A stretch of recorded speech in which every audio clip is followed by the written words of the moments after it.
Bonjour à tous, il est 10 heures, c'est l'heure de notre webinaire. Aujourd'hui consacré au routeur 4G, 5G. Je me présente, je suis Sébastien Roux, ingénieur application chez Ericom, et c'est moi qui vais vous faire la présentation ce matin. Alors, pour débuter, on va commencer par quelques discussions autour d'Ericom, qui on est, une petite présentation. Donc Ericom, c'est une société qui a un peu plus de 20 ans d'expertise et d'expérience dans la vente de produits pour le marché industriel, pour connecter vos machines particulièrement, et puis depuis peu sur la partie IoT.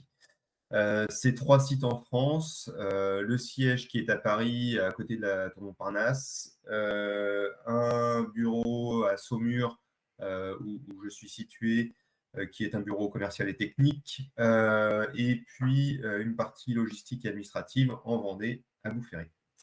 Ericom, c'est à peu près environ 13 personnes dans tout corps de métier, que ce soit de l'administratif, de la logistique, du commerce et bien sûr du support technique pour vous aider quand vous avez acheté vos produits et trouver les solutions ou vous aider, vous dépanner quand vous avez des soucis. Un petit aperçu de l'équipe commerciale avec qui vous allez principalement interagir et aussi avec la partie technique qui n'est pas citée ici, mais avec qui vous avez souvent des relations. Donc David Talon qui est le directeur commercial et les autres commerciaux, donc Jean-Michel qui est plutôt commercial sédentaire, Patrice qui est commercial plutôt sur la partie e-one, mais pas que, et les deux Julien sur la partie IoT principalement. Ericom, c'est différents tiroirs dans lesquels vous allez pouvoir trouver des solutions. Donc, vous avez un tiroir avec des solutions de capteurs, un tiroir avec des solutions d'infrastructure, un tiroir avec des plateformes IoT et enfin des services qui vont corréler tout ça, qui vont permettre de récupérer de la donnée, d'afficher de la donnée, etc. Chez Ericom, vous pouvez prendre donc des solutions à tiroir, c'est-à-dire que vous n'êtes pas obligé de prendre la solution capteur plus infrastructure plus plateforme IoT. Si vous avez déjà une plateforme pour visualiser vos données, vous pouvez bien évidemment prendre que des capteurs ou prendre que des abonnements. Ou voilà, on est force de proposition là-dessus et vous prenez que ce qui vous intéresse.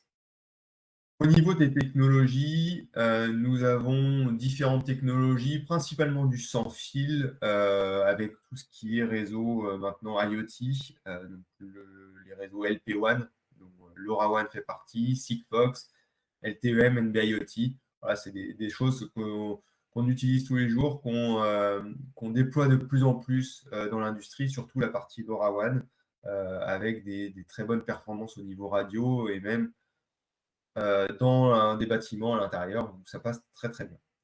D'autres solutions sur du Bluetooth ou sur des technologies radio pour faire des ponts point à point.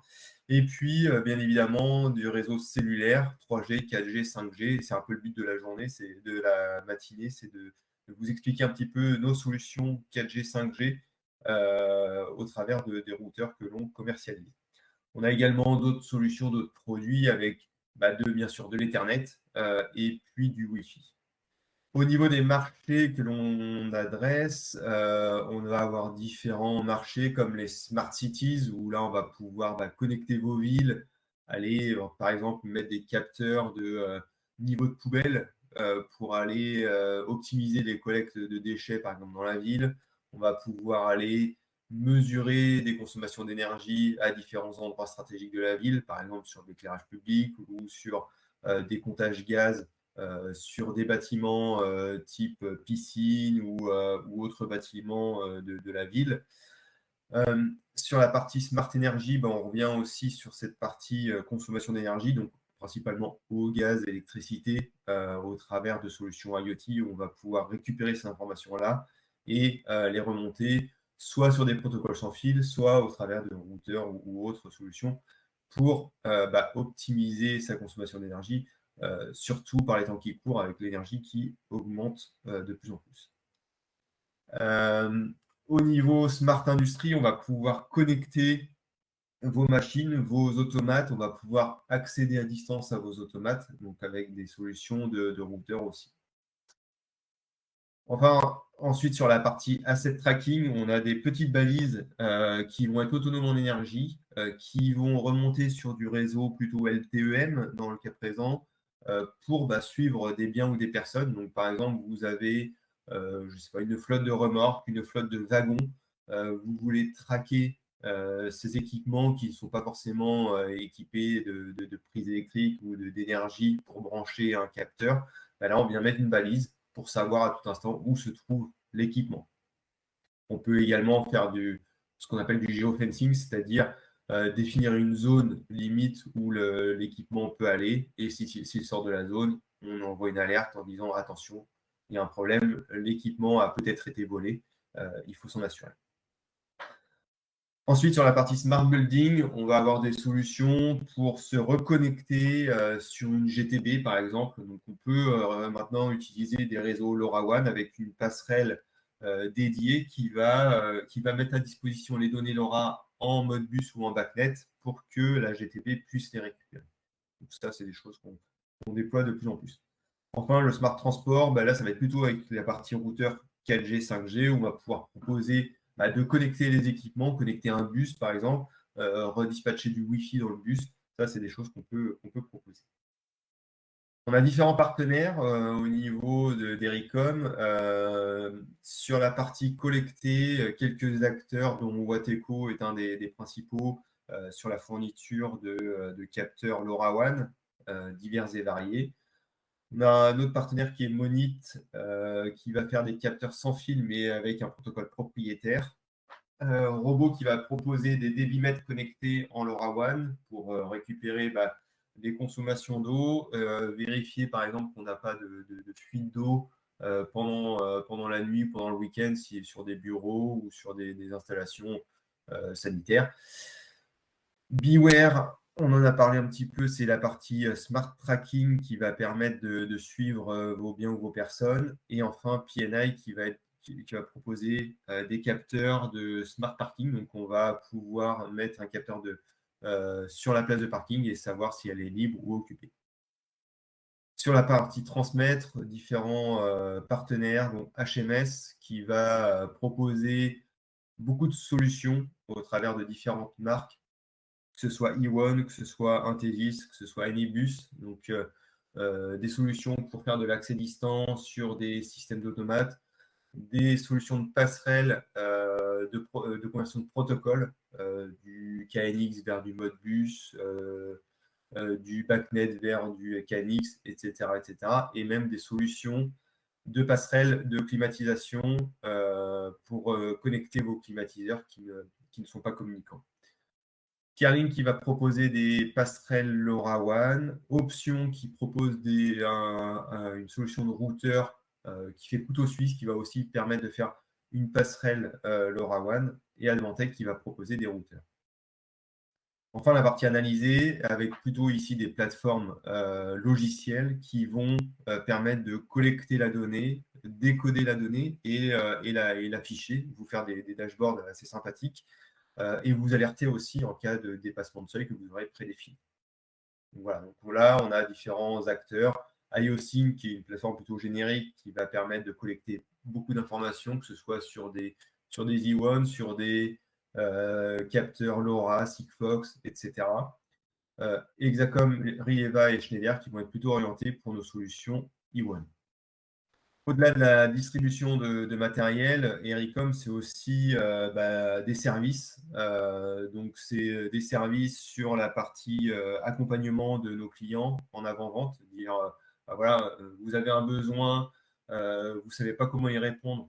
On peut être là, on peut être force de proposition, on peut vous proposer telle ou telle techno en fonction de votre besoin, en fonction de la pertinence de comment on va collecter la donnée et comment on va la remonter sur votre site.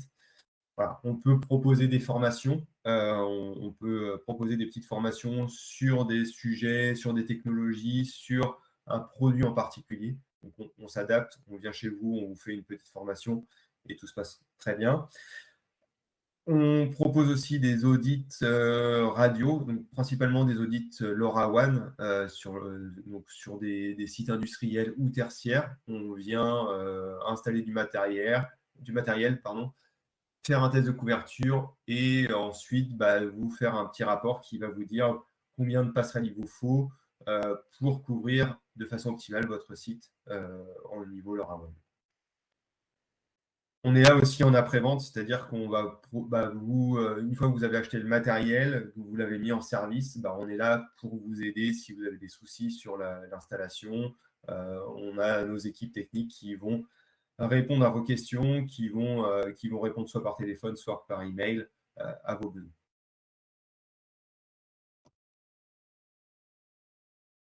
Enfin, pour finir sur la partie Ericom, on va proposer différents services IoT qui vont être liés aux produits que nous commercialisons.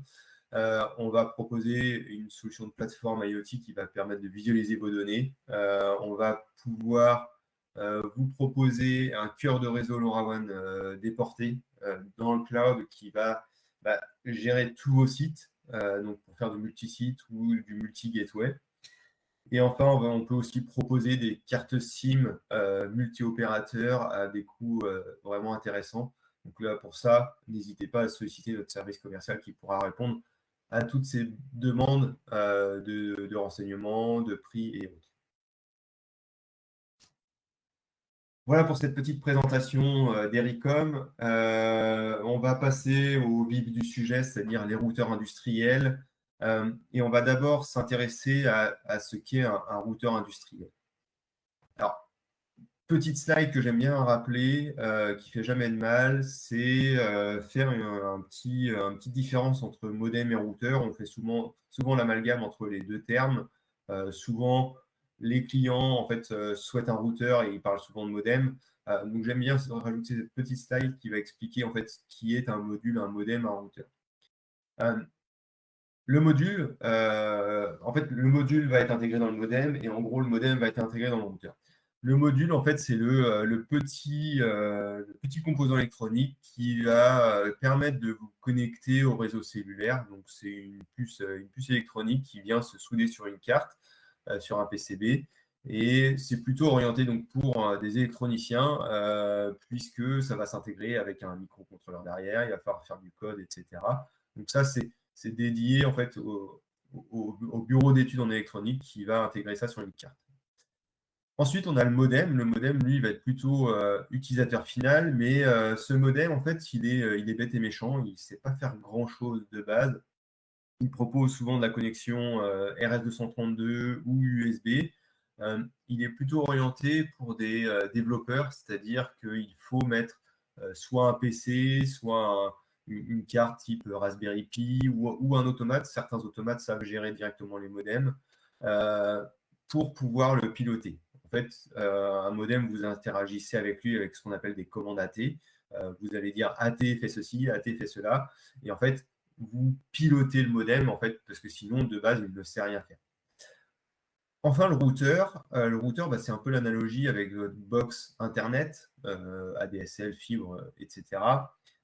Puisque ce routeur, lui, en fait, il a un firmware intégré qui va gérer la connexion. Son but, c'est, dès lors que vous mettez une carte SIM dedans, c'est de vous connecter à Internet et de vous connecter à Internet en permanence. Donc, vous allez retrouver dessus plutôt des ports réseau, Ethernet, Wi-Fi pour connecter vos équipements. Mais pas que, on le verra par la suite. Et vous allez, avec votre carte SIM, être connecté en permanence au réseau cellulaire. Et c'est le routeur qui gère, c'est le firmware du routeur qui gère cette connexion, déconnexion, puisque il y a forcément des déconnexions de temps en temps sur un réseau cellulaire, soit parce que le réseau, la qualité du réseau sur site n'est pas terrible et donc on a des pertes de signal radio et donc le routeur se reconnecte, soit parce que l'opérateur renouvelle par exemple l'adresse IP de la carte SIM et donc il y a une déconnexion. En moyenne, c'est environ toutes les 4 à 6 heures que vous avez une déconnexion sur ces connexions cellulaires, mais c'est tout à fait normal.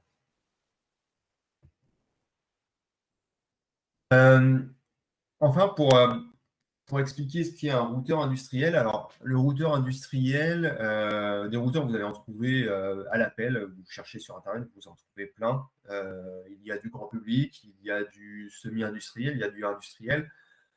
pour qualifier un routeur industriel, alors le le routeur industriel, c'est pas que le matériel. En fait, alors, ça joue beaucoup. Sur le matériel industriel, on va retrouver des températures étendues, on va retrouver une plage d'alimentation étendue, souvent entre 9 et 36 volts, voire plus dans certains cas. On va avoir de la connectique un peu plus industrielle avec une alimentation type borne à vis. On va retrouver des ports série. Voilà, on va retrouver différentes solutions. Et on va retrouver aussi une fixation murale ou ride-in pour l'intégrer directement dans une armoire électrique. On retrouve également aussi souvent des antennes externes pour aller chercher le meilleur signal radio. Donc, vous pouvez déporter des antennes. Souvent, on ne déporte pas au-delà de 10-15 mètres, sinon on perd tout le gain qu'on va gagner en déportant l'antenne, on va le reperdre dans le câble. Donc, un routeur industriel, c'est à la fois du matériel durci, mais c'est aussi un firmware durci, en fait. Le firmware va être prépondérant dans ce choix de routeur industriel. J'ai eu le cas de clients qui ont utilisé des routeurs de grand public, qui l'ont installé, par exemple, ce matériel dans des chaufferies. Et puis, en fait, ils l'ont laissé sur place pour avoir un accès distant.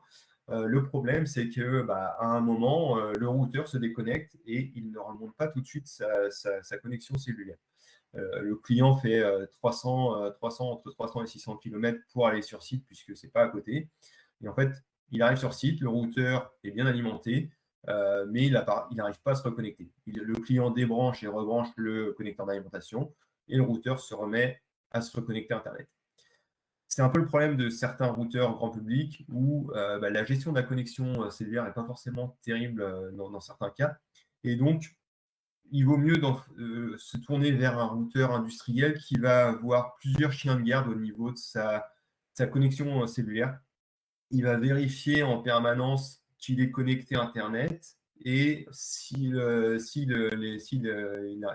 perdu sa connexion Internet, il va la relancer. Et il y a souvent niveaux de chien de garde qui vont permettre de relancer plusieurs fois la connexion si ça échoue et même de redémarrer complètement le routeur s'il y a un problème. Donc voilà, donc un routeur industriel n'est pas que du matériel, mais c'est aussi le logiciel qui est à l'intérieur, le firmware qui est à l'intérieur. Dans les routeurs industriels, on va aussi trouver d'autres solutions, on en reparlera un petit peu plus tard, pour faire ce qu'on appelle du edge computing, c'est-à-dire du traitement local de données. On a des kits de développement, des solutions type Node-RED ou autres qui vont permettre de faire du code directement dans le routeur et de traiter en amont quelques données avant de les remonter sur vos plateformes logicielles. Pour parler de produits, on va d'abord visualiser notre gamme de routeurs 4G. Alors, je vais parler principalement de 4G, puisque la 3G, alors on a encore des routeurs qui vont avoir de la 3G, qui vont être que 3G, mais ça se fait de plus en plus rare et les opérateurs commencent à annoncer une fin de vie pour 2030, voire même avant, ce qui est demain. Donc, privilégiez plutôt des routeurs 4G ou 5G même dans vos futurs déploiements. Un routeur 4G est capable aussi de rebasculer en 3G s'il n'y a pas la couverture 4G, bien évidemment. Première gamme de routeurs, la gamme MileSight, qui a une gamme de routeurs 4G avec les produits UR32 et UR35. Les principales différences entre les deux produits, ça va être le nombre de ports Ethernet qui vont être disponibles. Et puis le form factor du produit. Sur l'UR32, on va avoir deux versions. Une version light qui va avoir juste de l'Ethernet et du Wi-Fi au niveau connectique et bien sûr du cellulaire. On peut retrouver des options PoE, alors que l'UR32 standard, lui, va proposer un peu plus de connectique avec une entrée, une sortie tout ou rien, deux cartes SIM, une carte micro SD, et puis différentes options type port série RS232 ou 485. Donc voilà, donc vraiment deux versions de l'UR32 un peu différentes. L'UR32 Lite pour des applications assez basiques, on va dire, fonctionne très bien et sera le bon produit. Si on veut un petit peu de port série et autres fioritures, l'UR32 va s'y adapter. UR35, ça va être le même fonctionnement que l'UR32. On va retrouver plus de ports Ethernet. Donc, l'avantage, c'est qu'ici, si vous avez quelques équipements à connecter, vous ne voulez pas rajouter un switch, en fait, vous avez directement le switch intégré dans le routeur. Donc, vous avez déjà 4 ports LAN qui sont présents. Donc, voilà, vous pouvez connecter quand même pas mal d'équipes. Ça, c'est un avantage si vous voulez économiser sur l'achat d'un switch ou l'achat d'un matériel supplémentaire. Autre gamme de produits, la gamme Advantech sur les routeurs 4G. Alors, la gamme Advantech a un petit peu changé depuis quelques années. On a maintenant des nouveaux produits qui vont être la gamme, la plateforme V2i, qui remplace la plateforme V2 qu'on avait avant avec les fameux UR5i et LR77 qui étaient vraiment des produits qu'on a beaucoup vendus. La plateforme V2i, on va avoir le détail après, mais elle propose des petits produits avec différents formats qui s'adaptent bien en fonction de vos marchés. La plateforme V3, elle va être un peu plus conséquente, elle va avoir un peu plus d'options au niveau connectique et un peu plus de capacité mémoire pour développer de l'application à l'intérieur. Pour voir un petit peu le détail, donc par exemple, voici la gamme V2i, donc les nouveaux routeurs, donc ICR 2700 Libratom et ICR 2800, qui reprennent un petit peu les formats du LR77 qu'on avait avant au catalogue. Donc, c'est des routeurs 4G, double SIM, avec deux ports Ethernet. On va retrouver de la connectique plus ou moins fournie en fonction de si on est sur le 2700 ou le 2800.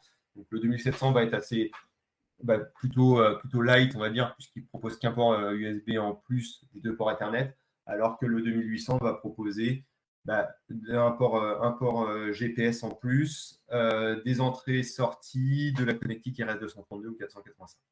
Et on reste sur des produits industriels, comme je disais, avec boîtier métallique, des températures étendues et des plages d'alimentation étendues aussi. On peut développer via des kits de développement, des applications en C++ ou en Python directement dans le routeur. On reviendra aussi dessus. Et donc, comme je le disais, c'est les successeurs de la fameuse gamme UR5i et R77V2 qui était vraiment un succès chez Advantech.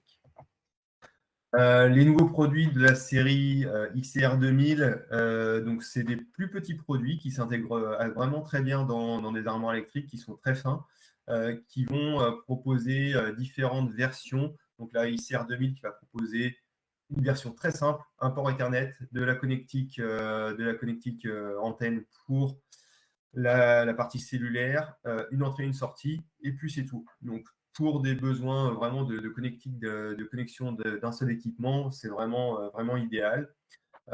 Si on veut un peu plus de connectique, avoir par exemple plus de ports Ethernet, il va falloir se pencher plutôt sur la gamme ICR 2400 ou 2500 ou 2600. Et sur ces gammes 2400 ou 2500, on va retrouver un peu plus de connectique type encore RS232 ou 485. Donc, voilà, c'est l'évolution de la gamme avec des produits qui sont vraiment très fins et qui s'intègrent très bien dans des armoires, comme je dis. Enfin, on a la gamme ICR 3000, la gamme ICR 3000 avec le ICR 3200 qu'on connaît plus sur l'ICR 3231 chez nous en Europe, qui va proposer un produit assez costaud, qui va permettre d'avoir beaucoup d'espace de stockage. On a 1,3 giga de stockage pour des applications embarquées. On va retrouver une gamme avec du Wi-Fi et du BLE aussi à l'intérieur. Et sur cette gamme, on va retrouver du Node-RED ou Docker directement pour vraiment faire des applications métiers pour faire du traitement local. Donc ça commence à être intéressant. Donc ICR 3200, le Smart Start qui est un peu plus light au niveau connectique. Par contre, dans certains cas, il peut être intéressant parce qu'il a une connectique RS232 au format DB9. Et dans certaines applications dont on verra tout à l'heure à la fin des applications de cas client, il est intéressant pour le client d'avoir une prise RS232 au format DB9 pour ne pas avoir à refaire un câble. Donc ça peut être vraiment pratique. Le SmartFlex Smart Motion, qui lui va avoir différentes options, il peut avoir 2 modules 4G intégrés pour avoir de la redondance en quelques secondes, basculement d'un module à un autre en cas de coupure d'une carte SIM.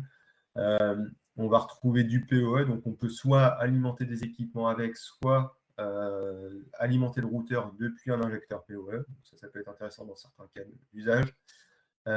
Et puis, on va retrouver différentes options type Wi-Fi, rajout de 3 ports Ethernet switch, des ports RS232 485, etc. Enfin, la version ICR 3800, qui est la version rail, donc certifiée, embarquée dans les trains, avec de la connectique très spéciale au format M12, par exemple. Voilà. Donc ça, c'est vraiment un produit très spécifique. Si vous avez besoin d'informations sur ce produit, n'hésitez pas à nous solliciter.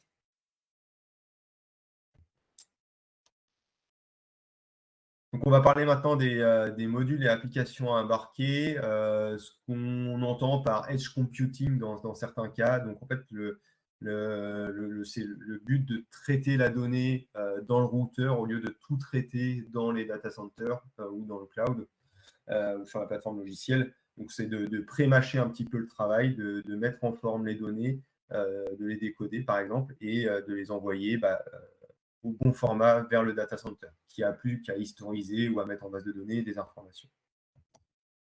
Alors, pour faire du développement sur la gamme Advantech principalement, on va avoir une première solution qui va être plutôt très basique, qui va être la création de petits scripts. Donc, on est sur un système qui tourne sur Linux, comme la majorité des routeurs cellulaires du marché.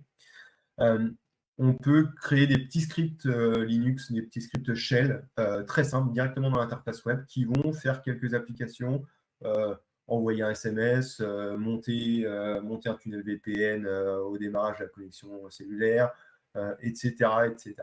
Donc il y a plein de petites applications qui sont possibles. J'ai quelques petits exemples aussi sous la main et il y a un guide utilisateur qui propose différents exemples pour bien débuter.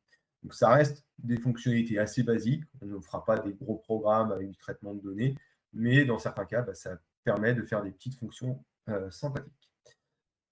Ensuite, on a la partie développement de ce qu'on appelle de modules complémentaires ou de user modules. Pour cela, en fait, on a un kit de développement qui est mis à disposition par Advantech qui permet de faire des modules complémentaires. Donc, vous pouvez faire une petite interface web supplémentaire à votre nom pour faire le traitement de données comme vous le souhaitez. Donc ça vient se greffer sur l'interface web du routeur et c'est assez sympathique à faire. En parlant de user module, alors maintenant il s'appelle Router App, mais Advantech fournit déjà plus d'une centaine de modules en fait développés, donc qui sont en accès libre, en accès gratuit. Vous pouvez les télécharger, les ajouter dans le routeur très simplement. Donc qui vont faire différentes fonctions. Alors pour les plus connus, on va avoir de la conversion de protocole type Modbus TCP vers Modbus RTU. On va avoir du Modbus vers du MQTT par exemple. On va avoir sur la partie sécurité du EasyVPN, alors du firewall niveau 2. Mais là, c'est pour des solutions avancées de filtrage et autres, et de sécurité. On va retrouver aussi Node-RED, Node-RED qui va s'installer comme un petit routeur app là, qui va s'ajouter directement dans l'interface web et qui va ensuite proposer un outil de programmation graphique qu'on va voir juste après. Enfin, il y a Docker qui a été rajouté récemment. Donc, Docker permet de faire des conteneurs d'applications qui vont être indépendants en fait, du routeur et donc qui vont utiliser les ressources du routeur au niveau processeur, mémoire et autres, mais qui vont être isolés par rapport au firmware du routeur. Je parlais de Node-RED juste avant. Donc, Node-RED, en fait, si vous ne connaissez pas, c'est un petit outil de programmation graphique alors, qui s'installe aussi sur PC, qui s'installe sur un Raspberry Pi, qui s'installe sur plein de choses et qui est de plus en plus proposé sur différents produits type routeur ou autres des différents fabricants. Advantech le propose depuis quelques années et là vient juste de faire une nouvelle release avec la version 3.0 je crois, de Node-RED et ils ont donc, qui va embarquer les dernières fonctionnalités de Node-RED. On peut donc ici avec Node-RED, il y a quelques exemples, faire un petit dashboard avec des données de capteurs qu'on va récupérer, décoder et mettre en valeur. On peut par exemple récupérer des données de capteurs, les décoder, les mettre dans un format plutôt, je ne sais pas, JSON ou CSV ou ce que vous voulez et les pousser vers votre serveur derrière. Donc voilà, Node-RED, pardon, qui est une solution très très pratique pour faire des petits programmes et même pour faire des programmes qui tournent, qui font du traitement en continu, ça fonctionne très très bien. Voilà pour les parties logicielles ajoutées sur les routeurs. On va parler maintenant de 5G et on va parler de ce qu'est la 5G. Alors, la 5G, en fait, ça va être un peu plus de débit. On va retrouver des débits qui vont aller jusqu'à 10 gigabits par seconde, alors qu'en 4G, on montait jusqu'à 1 gigabit par seconde. Alors, ça reste des débits théoriques. Il y a toujours une différence entre théorie et pratique. Après, ça va dépendre de l'environnement, ça va dépendre du nombre de gens qui sont connectés sur l'antenne relais, etc., etc. On va avoir une latence qui va être réduite. On va avoir une latence qui va être aux alentours des 1 milliseconde contre 10 millisecondes en 4G. Donc, pour certaines applications qu'on verra après, ça va être vraiment très intéressant. On va avoir aussi une capacité par antenne relais qui va être multipliée par 100 comparé à la 4G. On le voyait par exemple sur la 4G ou quand on avait un événement sportif ou quand on arrive dans des lieux de vacances très prisés, on voit que le réseau sature. Là, en fait, la 5G va permettre d'agréger un peu plus d'équipements et donc d'avoir un peu moins de saturation.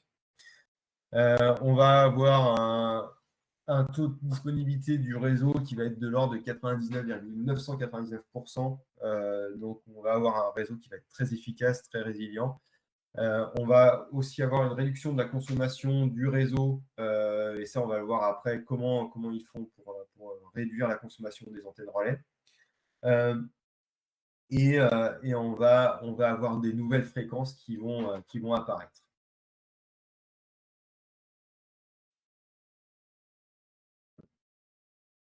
Dans la 5G, il y a 3 cas d'usage qui ont été mis en avant, alors qui ne sont pas forcément encore tous déployés. Alors c'est des termes techniques, le l'EMBB, le MMTC, l'URLLC. Alors, le EMBB, c'est le Enhanced Mobile Broadband, désolé pour mon anglais, qui va permettre des vitesses décuplées, donc jusqu'à 10 gigabits par seconde. Ça, c'est ce qu'on va retrouver sur le réseau, on va dire, grand public, sur ce que les opérateurs vont développer en priorité. Ce qui est déjà développé, c'est vraiment l'attrait du débit, avoir des gros débits pour pouvoir télécharger des gros fichiers pour faire de la vidéo en Ultra HD, faire de la voix en HD aussi, faire du cloud gaming, voilà, vraiment des choses qui demandent beaucoup de bande passante. Ensuite, sur cette partie 5G, un autre marché va arriver, c'est le MMTC, donc c'est Massive Machine to Compute, donc c'est l'IoT massif. En fait, c'est connecter de plus en plus d'équipements au travers du réseau cellulaire. C'est connecter, je ne sais pas, des capteurs qui vont être dans des maisons, qui vont remonter directement sur la 5G. Ça va être de remonter des montres connectées, des bracelets connectés qui vont directement avoir une carte SIM au lieu de passer par votre smartphone. Ça va être connecter le plus d'équipements possible. Et enfin, on va avoir l'URLLC, donc c'est Ultra Low Latency Communication. Donc ici, le but, c'est de connecter les usines. Donc il y a des réseaux qui commencent à apparaître, des réseaux privés, puisqu'on peut faire des réseaux privés avec la 5G. Donc un gros industriel peut déployer son propre réseau 5G pour son industrie. L'avantage, c'est qu'on va avoir des très faibles latences, de l'ordre de la milliseconde. Donc, en fait, si on veut faire de l'interaction avec ces équipements, même si on n'est pas en câblé, ça va fonctionner très bien. Et aussi une fiabilité du réseau qui va être, comme je disais, de 99,999%. Voilà, donc c'est vraiment l'URLLC, c'est l'usine connectée, c'est la médecine connectée, c'est les véhicules autonomes. Voilà, c'est un petit peu tout ça. Donc c'est vraiment la recherche de fiabilité et de temps de réponse optimisé. Alors, sur la 5G, on a des nouvelles fréquences qui sont apparues, mais pas que. En fait, les opérateurs ont commencé, alors pour certains, à déployer la 5G sur des fréquences qu'ils avaient déjà en 4G. C'est le cas, par exemple, si on prend Free, qui a déployé énormément d'antennes sur le 700 MHz. Voilà. On a d'autres opérateurs, Bouygues, Orange et SFR, qui ont utilisé plutôt d'autres fréquences, type 1800 ou 2100 MHz, qui étaient aussi utilisées par la 3G historiquement. Donc en fait, ils ont commencé par réutiliser des fréquences radio pour pouvoir avoir de la 5G tout de suite. L'inconvénient de cette 5G, c'est qu'elle est un peu moins performante. Les débits sont pas forcément là. On le voit sur le graphique tout en haut à droite. Par contre, on a une meilleure pénétration puisqu'on est plus bas dans le spectre et donc on va porter plus long. Mais le cœur de la 5G, ça reste quand même la bande de fréquence qui est à 3,5 GHz, qui va permettre, elle, d'avoir le maximum de débit et qui va permettre d'avoir différents gains en fait, sur cette partie 5G. Par contre, ça prend un peu de temps puisque c'est des nouvelles fréquences et donc il faut rajouter des antennes, rajouter du matériel sur les antennes relais pour le déployer. Donc ça prend un petit peu de temps. L'inconvénient de cette bande de 3,5 GHz, c'est qu'elle est plus haut dans le spectre et donc elle va porter moins loin. Donc elle va être plutôt orientée pour du milieu urbain sur des petites cellules. Donc on aura plus de petites cellules qui vont qui vont mailler ces villes. Voilà. Et bientôt viendra normalement la bande de fréquence 126 GHz, qui va être vraiment beaucoup plus haut dans le spectre, par contre qui va encore améliorer le débit. Par contre, ça sera vraiment des toutes petites cellules. Donc pour moi, je pense que ce sera orienté pour installer ce genre d'antenne sur des stades, sur des salles de concert, sur vraiment des sites très particuliers où il y a besoin de connecter énormément de monde. Donc on aura l'avantage, c'est qu'on pourra connecter plus d'équipements au niveau de façon massive. Pardon.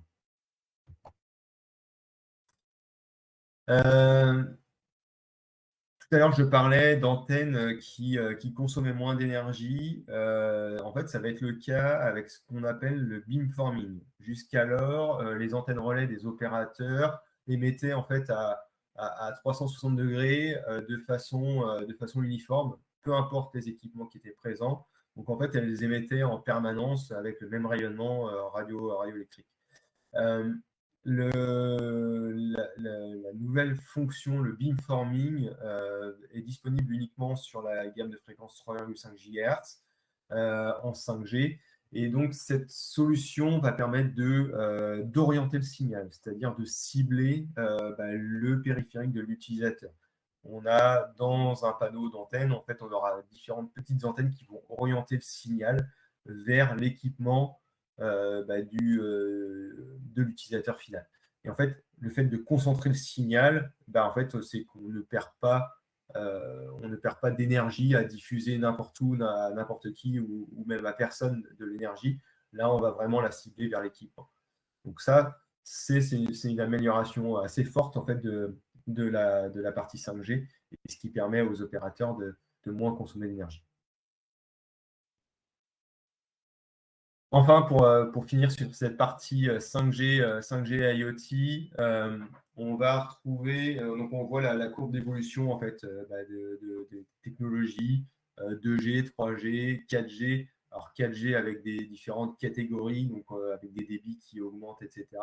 Et on voit qu'on a deux branches qui se sont dessinées, qui sont le MBB, donc la partie 5G grand public, on va dire classique, avec du débit maximal, Et on a la partie MMTC, donc plutôt pour l'IoT, avec ce qu'on appelle le 4M1 ou NB1, qui sont connus sous le terme de NB-IoT ou LTEM. Donc, c'est des choses qui sont déjà existantes sur la partie 4G, mais qui vont être intégrées nativement dans la 5G ou qui sont intégrées nativement dans la 5G.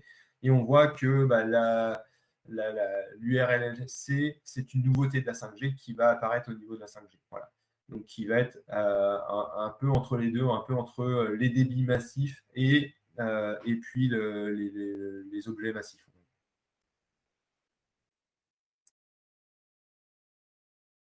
Pour cette petite aparté sur les routeurs 5G, on va finir sur la partie routeur 5G au niveau de ce qu'on propose, nous, au catalogue. Vous allez retrouver chez MySite deux produits de routeurs 5G. L'UF31, qui est vraiment un tout petit produit qui est miniature, qui tient dans la paume de la main, qui va proposer une connectique assez simple, on va dire, puisqu'il ne dispose que d'un port Ethernet, d'un bornier d'alimentation ou d'un connecteur USB-C pour l'alimentation ou même pour les données, et de différentes connectiques d'antenne. Connectique d'antenne pour le cellulaire, mais aussi connectique d'antenne pour la partie GPS. Donc ça, c'est vraiment un tout petit produit qui peut s'intégrer dans des machines, dans des AGV par exemple. Ça peut être très pratique, ça prend pas de place et ça s'intègre très facilement. Sinon, on a l'UR75. Alors l'UR75, lui, ça va être un peu l'équivalent de l'UR35 qu'on avait vu tout à l'heure. Il va disposer de 5 ports Ethernet, de double SIM, micro SD, on a de la connectique USB-C aussi, donc en USB 3.0 qui permet l'alimentation ou de passer de l'Ethernet dessus. Des options PoE, Wi-Fi, RS232, 485. Donc vraiment, si vous avez besoin de connectique, c'est vraiment l'UR75 qui va être le plus intéressant. On retrouve les termes, tout à l'heure, j'en ai pas parlé, mais 5G NRSA et 5G NSA. Donc en fait, le 5G NSA, en fait, c'est le non standalone. Donc ça veut dire que c'est la 5G qui utilise les fréquences 4G. Et en fait, le 5G NRSA, c'est le New Radio standalone. Donc c'est pour la fréquence 5 GHz. Donc en fait, les routeurs sont compatibles avec ces deux cas de figure. Advantech, on va retrouver la série ICR 4000 au niveau routeur 5G qui va vraiment proposer une passerelle qui fait routeur, mais qui fait aussi edge computing. On va retrouver des performances au niveau CPU, mémoire, etc., qui vont permettre vraiment d'intégrer des applications de métier à l'intérieur. Donc, si vous voulez vous passer d'un petit PC industriel qui fait quelques traitements à côté, vous pouvez directement développer dans le routeur les applications qui vous vont. Voilà, donc je répète, mais on a à l'intérieur Node-RED, on peut développer des applications via les SDK en C, C++, Python, ou utiliser aussi Docker depuis peu.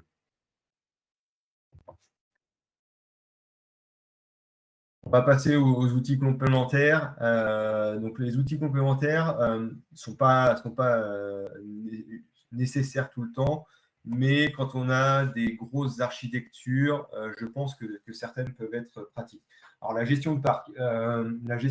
Va permettre, ça va être des outils qui vont être proposés par les deux fournisseurs qu'on a cités tout à l'heure.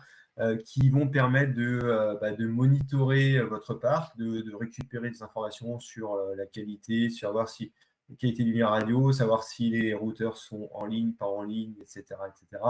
Donc, on va récupérer plein d'informations et avoir des petits tableaux de bord qui vont vous faire un état des lieux du parc de routeurs que vous avez dans la nature.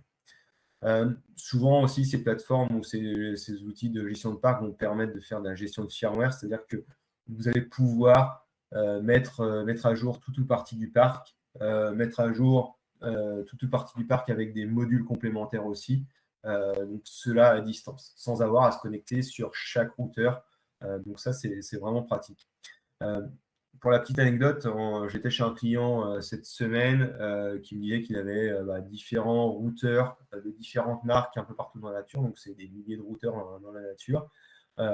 Et là, en fait, il va bientôt migrer ses routeurs pour avoir des routeurs 4G ou 5G pour être compatibles avec les nouvelles normes. Et sachant que la 2G ou la 3G vont s'arrêter bientôt, il a besoin de faire l'état de son parc. Il n'a pas d'outil de gestion de parc. Et malheureusement, en fait, il est obligé de se connecter un par un sur chaque routeur pour savoir quelles sont les versions, savoir si c'est du 2G, du 3G, du 4G. Voilà, donc un outil de gestion de parc peut être vraiment pertinent quand on a des parcs un petit peu conseillés. L'architecture VPN, alors ça, je vous le conseille très fortement si vous faites de la connexion distante sur votre site, sur votre routeur industriel. Alors, ce n'est pas sur le routeur que vous accédez en priorité, c'est plutôt sur les équipements qui sont derrière. Mais je vous conseille très fortement d'utiliser des VPN. Les VPN vont permettre de sécuriser l'accès sans qu'un méchant pirate, on va dire, essaye de se connecter sur votre routeur. Là, c'est un extrait de log d'un routeur qui utilisait une carte SIM avec IP public, donc une carte SIM qui est visible sur Internet. Et en fait, le client en question avait laissé le port SSH ouvert. Donc le port SSH, c'est le port qui permet de se connecter en console sur le Linux du routeur. Et en fait, on voit dans les logs qu'on a plein de tentatives de connexion avec des logins passwords par défaut. Là, par exemple, c'était avec des Oracle, c'est du admin, c'est du root, c'est voilà, des choses comme ça. Donc, vraiment, faites attention au niveau de la sécurité, changez les mots de passe, évitez les cartes SIM avec IP public et privilégiez des tunnels VPN si vous pouvez. Enfin, on va parler de cas d'usage, donc quelques petits cas d'usage avant de terminer et avant de passer à la session de questions-réponses. Premier cas d'usage, ça va être l'accès distant dynamique.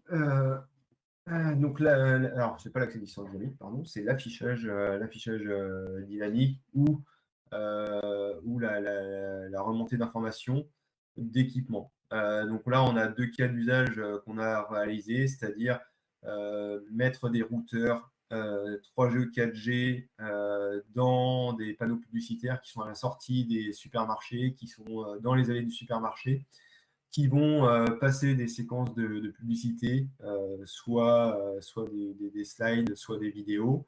Dans notre cas, le client met à jour toutes les nuits les séquences de pub de façon automatique.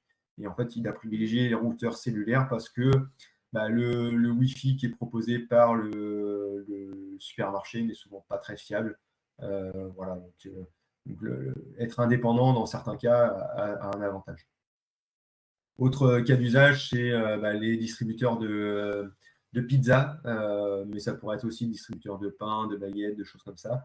Le but étant de connecter le TPE pour le paiement par carte bleue, mais aussi de remonter des informations sur des alertes sur le manque de produits. Par exemple, s'il n'y a plus de pizza en stock, il faut dire que quand il reste plus que 5 pizzas en stock, je lance une alerte en disant il faut recharger le distributeur.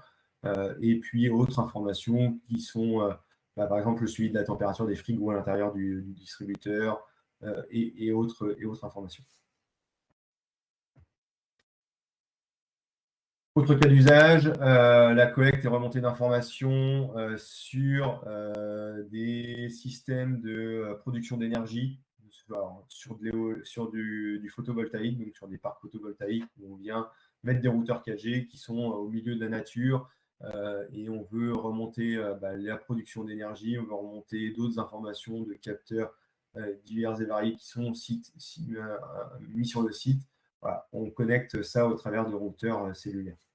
On a aussi la possibilité de mettre des caméras de surveillance. Alors, ce ne sera pas forcément pour faire de la vidéosurveillance 24 heures sur 24, 7 jours sur 7, mais plutôt sur de la levée de doute. Donc, on a des caméras avec un petit stocker vidéo et on va se connecter de façon temporaire quand il y a eu une alarme d'intrusion. La supervision de chaufferie, donc là, on vient récupérer des informations. Alors souvent, on va utiliser un routeur qui va être en passerelle Modbus TCP vers Modbus RTU. Donc, on va aller chercher de l'information sur des automates en Modbus et les remonter sur une supervision qui va être centralisée. Donc ça va permettre la gestion multi-site. Donc on avait un client, par exemple, qui avait la gestion de chaufferie de plusieurs bâtiments HLM pour une ville. Et en fait, il utilisait des routeurs cellulaires avec la partie Modbus, conversion Modbus TCP, Modbus RTU, pour récupérer les informations de production d'énergie, de production de chaleur. Enfin, dernier cas d'usage, l'agriculture de précision. Donc ça, on va utiliser un petit routeur cellulaire qui va s'interfacer avec ce qu'on appelle la barre de guidage sur le tracteur. Donc c'est un cas d'usage très spécifique, mais qui fonctionne très bien. On s'interface avec la barre de guidage qui va récupérer un signal GPS. Le routeur va s'interfacer avec un serveur qu'on appelle Ntrip, qui va, lui, avoir un correctif de position GPS par rapport à une base fixe. Et comme ça, le tracteur, en fait, connaît sa position jusqu'à une précision qui peut être de 2 cm. Donc maintenant, si vous regardez dans les champs, les agriculteurs, en fait, quand ils sèment leur blé, leur maïs ou autre, en fait, ils ne conduisent plus le tracteur. En fait, le tracteur conduit tout seul et en fait, il sème de façon optimale les rangs de blé, de maïs ou autre culture.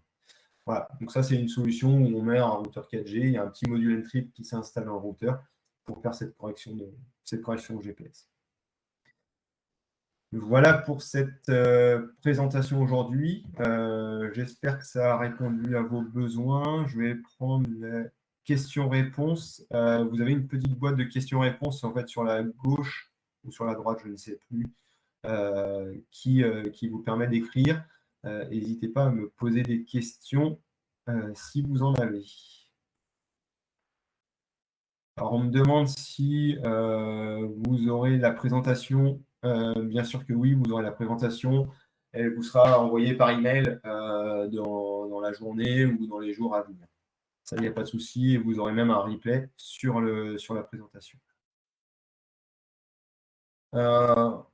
Ensuite, on me demande le prix des routeurs. Alors là, pour les prix des routeurs, ce n'est pas moi qu'il faut solliciter, ça sera directement mes collègues de l'équipe commerciale qui vont pouvoir répondre à votre besoin. Et n'hésitez pas à les solliciter, vous avez l'adresse commercial@ericom.fr qui permet de les solliciter et de leur demander un chiffrage sur les différents routeurs. N'hésitez pas à préciser votre besoin, savoir ce que vous avez besoin en connectique et autres, et ils se feront un plaisir de vous répondre. On me demande ensuite pourquoi il y a plusieurs antennes sur la partie cellulaire 4G ou 5G. Alors, il y a plusieurs antennes, en fait, c'est parce qu'en fait, il y a plusieurs fréquences. Alors, il y a plusieurs fréquences à écouter. Maintenant, en fait, de plus en plus, avec les routeurs 4G ou 5G maintenant, il y a de plus en plus de fréquences à écouter. Donc, en fait, on va avoir des longueurs d'onde différentes. Et donc, on va avoir plus d'antennes. Et on a aussi ce qu'on appelle la diversité. Le chemin des ondes n'est pas direct entre l'antenne relais et votre routeur.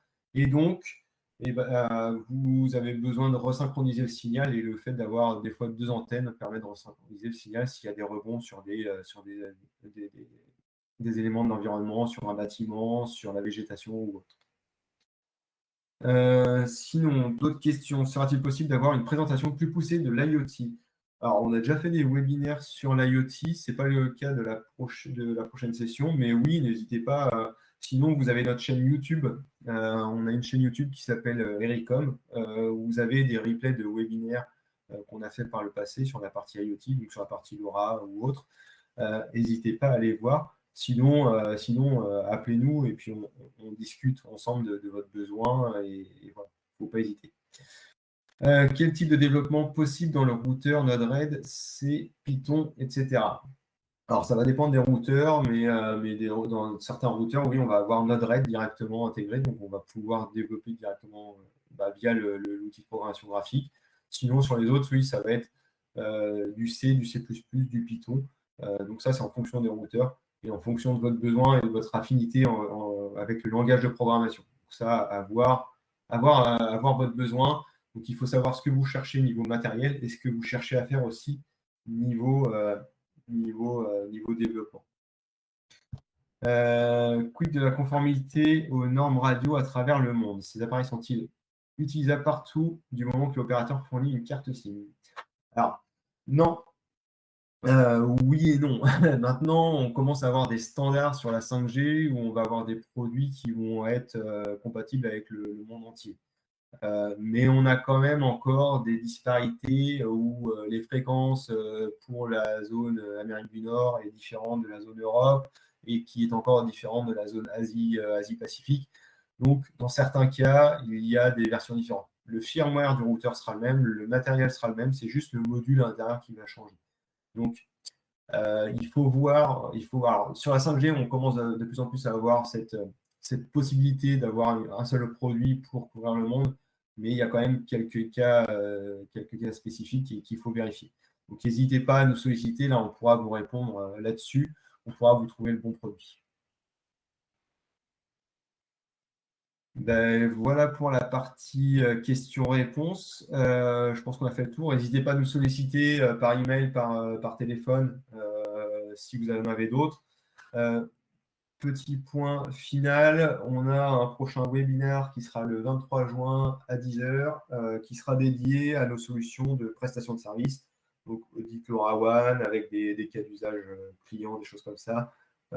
Quelques exemples de formation et on discutera aussi de tous nos services de prestation annexes qu'on est capable de vous proposer.